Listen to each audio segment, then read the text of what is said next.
Indian visa প্রত্যাশীদের জন্য আজকের আরেকটি ভিডিও নিয়ে আসলাম। এই ভিডিওতে আলোচনা করব যে আপনারা শুনেছেন যে মার্চ মাস থেকে ইন্ডিয়ার ট্যুরিস্ট ভিসা চালু হতে যাচ্ছে, সেটা কি চালু হবে কিনা সেই সব বিষয় নিয়ে এবং সম্পূর্ণ বিস্তারিত আজকের এই ভিডিওতে আলোচনা করব।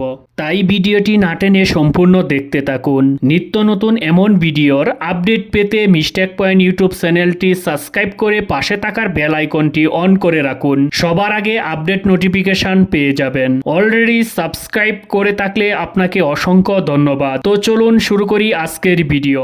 প্রিয় দর্শক, অনেকেই ভারতে ভিজিট করার জন্য ভারতীয় ট্যুরিস্ট ভিসার অপেক্ষায় অনেক দিন রয়েছেন।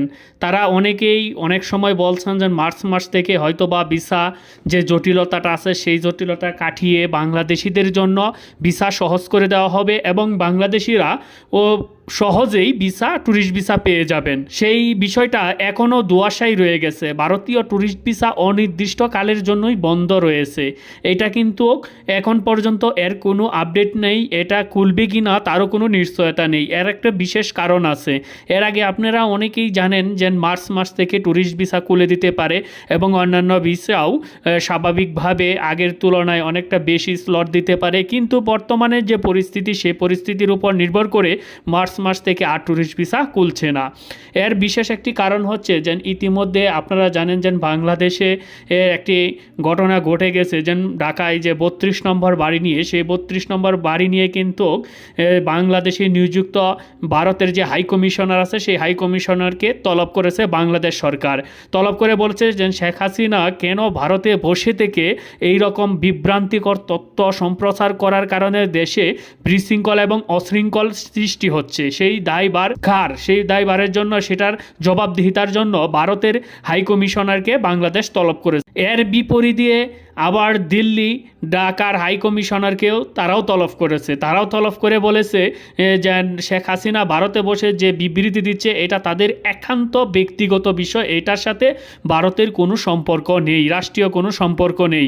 আচ্ছা, যাই হোক, বিষয়টা হচ্ছে, দেখেন বিষয়টা এরকমভাবে দাঁড়াচ্ছে, দুটি দেশের সম্পর্ক যতই ভালো হোক না কেন কিন্তু ভালো হচ্ছে না, সম্পর্ক দিন দিনই তলানিতেই যাচ্ছে।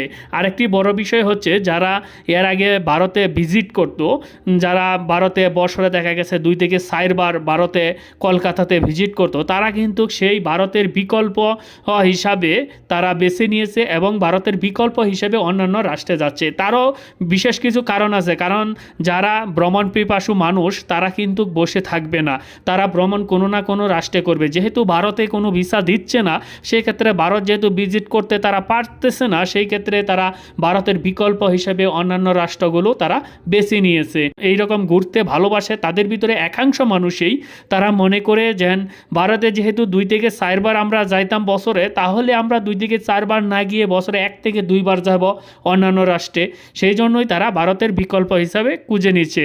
যারা এই ভারতের ট্যুরিস্ট ভিসার জন্য অপেক্ষায় বসে আছেন এখন পর্যন্ত, আমি বলবো যে আপনারা ভারতের সেই ট্যুরিস্ট ভিসার অপেক্ষায় বসে থাকবেন না। কারণ ভারত কিন্তু অনির্দিষ্ট সময়ের জন্য ট্যুরিস্ট ভিসা বন্ধ হয়ে গেছে। সেটা আসলে কবে খুলবে সেটা কিন্তু আশঙ্কা নাই। আমার যতটুকু সম্ভবত ধারণা সেটা হচ্ছে যে যদি বাংলাদেশে কোনো রাজনৈতিক সরকার গঠন হয় তারপরে হয়তোবা এই ভারতের সকল ভিসা স্বাভাবিক হতে পারে। এর আগ পর্যন্ত কোনো ভারতের ভিসা স্বাভাবিক হবে না। তাই সবাই প্রতি অনুরোধ থাকবে এইগুলো চিন্তা ভাবনা না করে নিজে বিকল্প হিসাবে অন্যান্য রাষ্ট্রে ভ্রমণ করতে সিদ্ধান্ত নিয়ে নিন। আজকের ভিডিওটা এ পর্যন্ত। সবাই ভালো থাকবেন, সুস্থ থাকবেন। ধন্যবাদ সবাইকে।